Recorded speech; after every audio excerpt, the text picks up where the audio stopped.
Alright, so now we will look at some methods for inexact line search in unconstrained nonlinear optimization.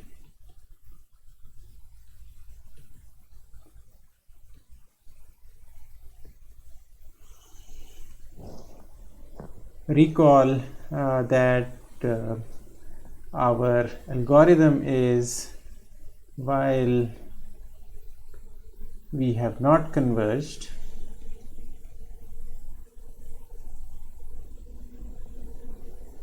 we pick a direction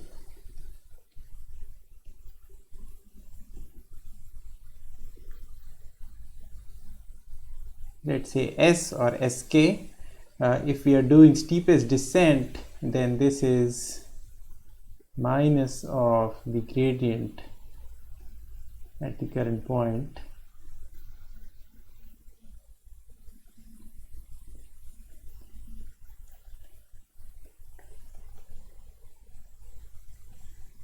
But it could be any descent direction. And the next step is to pick a step length alpha k and then move in that direction. Xk plus 1 is my old point plus alpha k times sk, and k is equal to k plus 1. How do we find this alpha?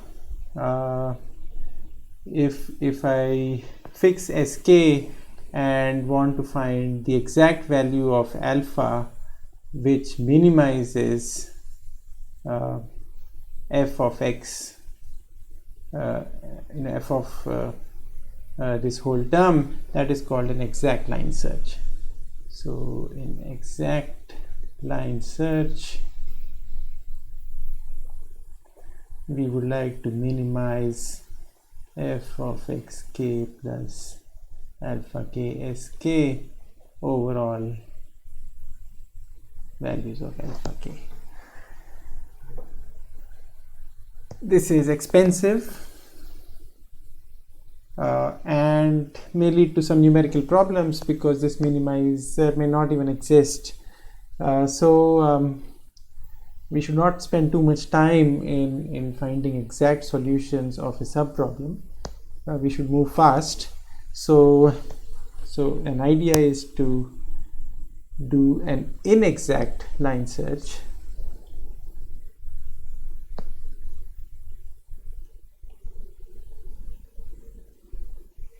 where we don't really find the exact value, but rather a good enough alpha. So the goal is to find a good enough alpha.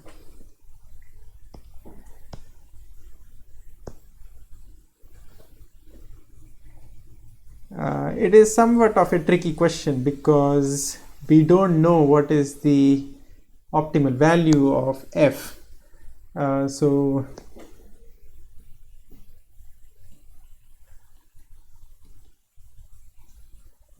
example, suppose at my current point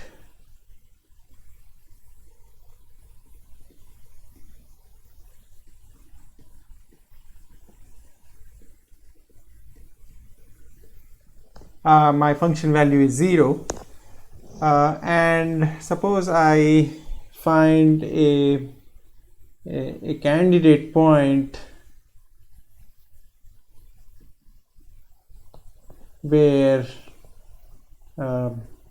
f of xk plus alpha sk is, let's say, 0.5. Is this good enough?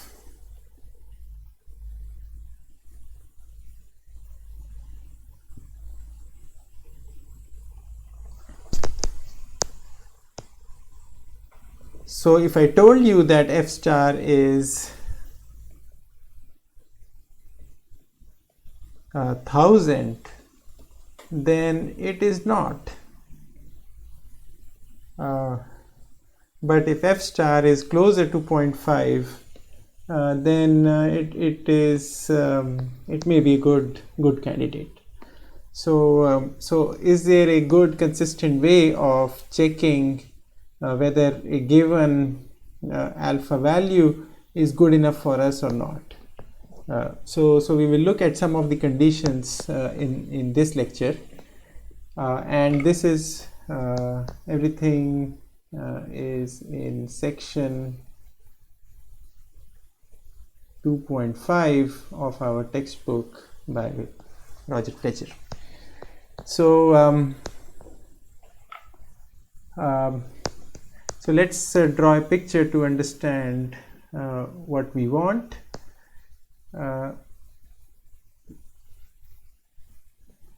So we are interested in finding the values of the function along a given direction. Direction has already been decided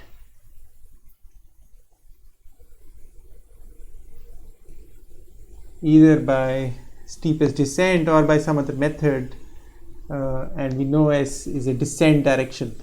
So now it's a one-dimensional problem. I can plot the value of this function as a function of alpha, because xk and sk are fixed. So let us say at alpha equal to 0, I'm somewhere here.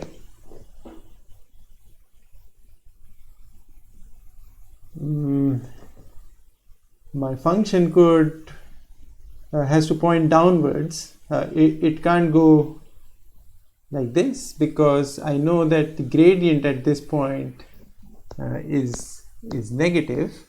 That's the meaning of a descent direction. So that means the function has to look either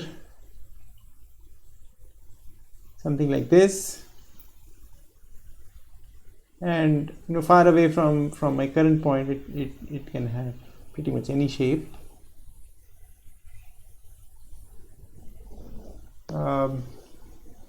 Or it may also look like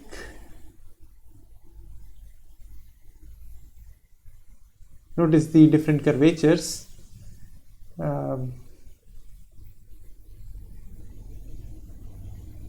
And then maybe go up. So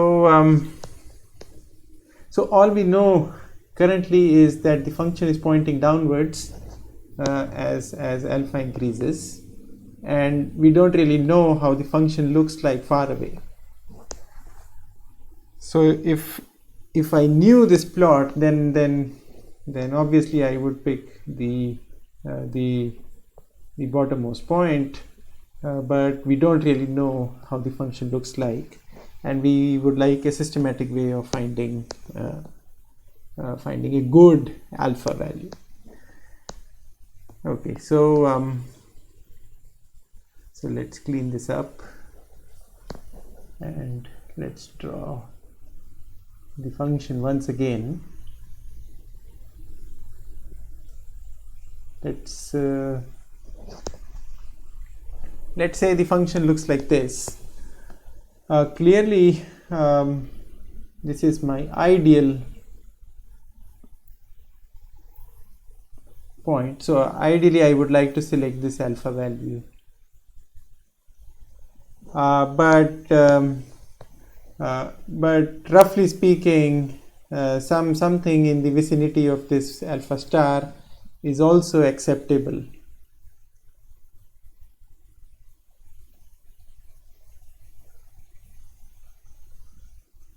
Let's see up to here.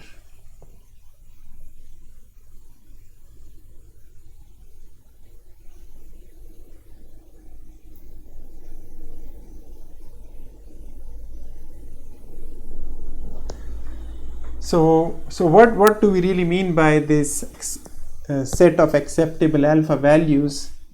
Is that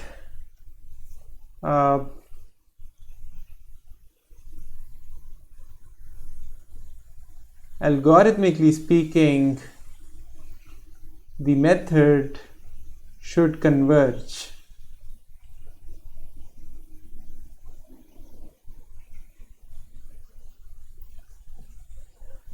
If I take extremely small steps, and if my alpha is very small, then there is a likelihood that I may never converge to a desired point. I may converge slowly to a point which is not really optimal. Also, even if I take big steps, and this is nicely explained in the book. So let me draw a line parallel to the alpha axis. It's possible that I can take a very large jump and come to this point. And then in the next iteration, I take a very large step and come here. And then again come here. And then again here. So this is step number 1, this is step number 2, this is step number 3, step number 4. So if I continue to zigzag like this, I'm not going to converge fast. So I need to avoid points which are just too close to my current point as compared to the relatively speaking, as compared to the real minimizer. And also I don't want to zigzag around too much, and I would like a big drop in the function values, again relatively speaking, as compared to the optimal value. But the catch is I don't really know the optimal value. But what we know for sure is the function value at this point and the value of the derivative, and that is something we are going to use. So so let me draw this picture again.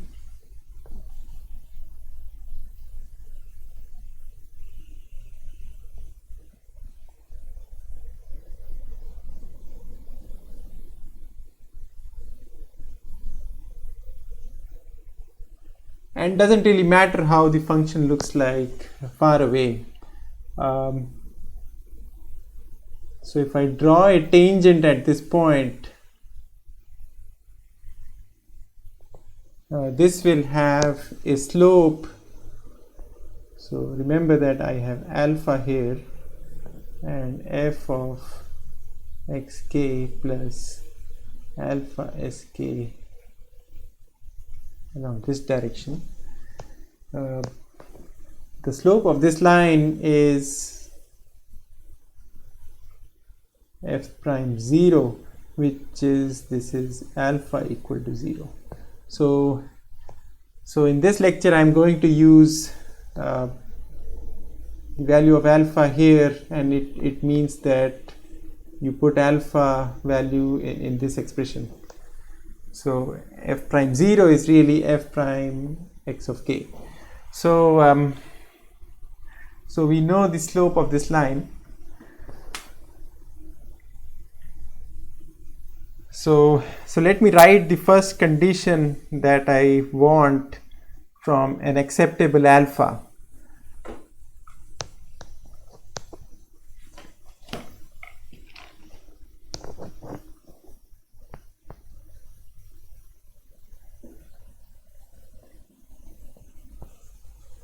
Alpha is acceptable if number 1,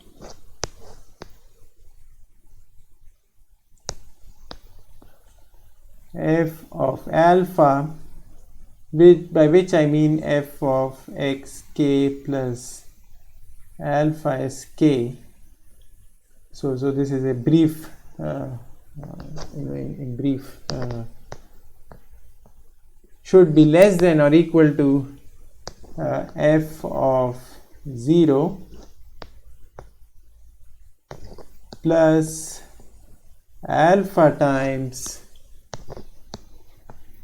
rho f prime 0.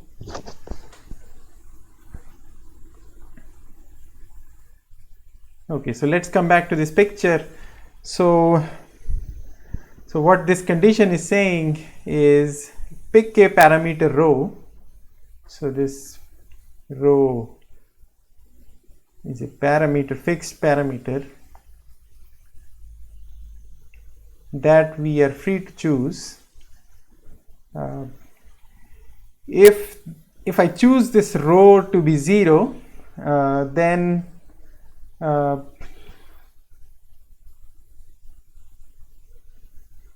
I get this line,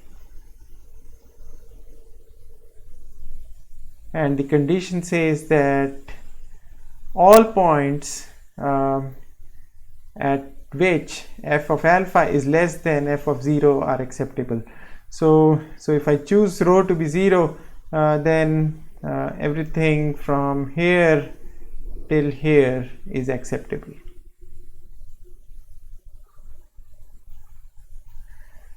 Okay. If I choose rho equal to 1, then I get actually this line, and what this condition says is that f of alpha should be less than this value. So that means I will not be able to find any such alpha. So no alpha possible. So choosing rho equal to 0 is going to give me a very lax interval, and it might contain points which are not really acceptable. So for example, a point very close to 0 is allowed if I choose rho equal to 0, and similarly a point here which has very little improvement in the function value is also acceptable. On the other hand, if I choose rho equal to 1 or something more than 1, then I will not be able to find any alpha. So there is a trade-off between being too lax and being too strict. Ideally, I want something in between. So the recommended values are some rho which is close to 0 but not 0. So something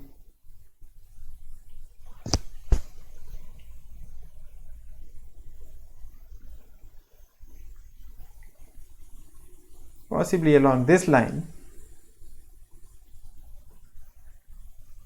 So maybe rho equal to say 0.1 or 0.2 or so.